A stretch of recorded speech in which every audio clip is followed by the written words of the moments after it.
भारतीय हवाई दलाच्या महिला पायलट स्क्वॅड्रन लीडर शिवानी सिंग यांना पाकिस्तानमध्ये पकडण्यात आले असा दावा पाकिस्तान समर्थक सोशल मीडिया हँडलवरून केला जातोय।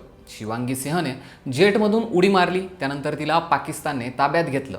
तिचा व्हिडिओ देखील समोर आल्याचं या मेसेजमध्ये सांगण्यात आलंय।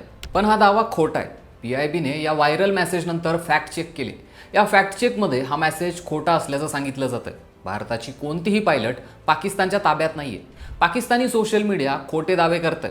हेच नाही तर पाकिस्ताननं अशा अनेक फेक न्यूज पसरवल्या आहेत। पाकिस्तानने भारताची S-400 हवाई संरक्षण प्रणाली नष्ट केल्याचा पहिला दावा केला, जो खोटा होता। भारतीय हवाई दलाचे 3 लढाऊ विमान हिमालयीन प्रदेशात कोसळल्याचा दुसरा दावा केला। यासोबतच एक फोटोही शेअर केला जात होता, पण तो फोटो 2016चा आहे। तिसरा दावा असा केला जातोय की भारतीय महिला हवाई दलाची पायलट शिवानी सिंग यांना पाकिस्तानने पकडल्याचा।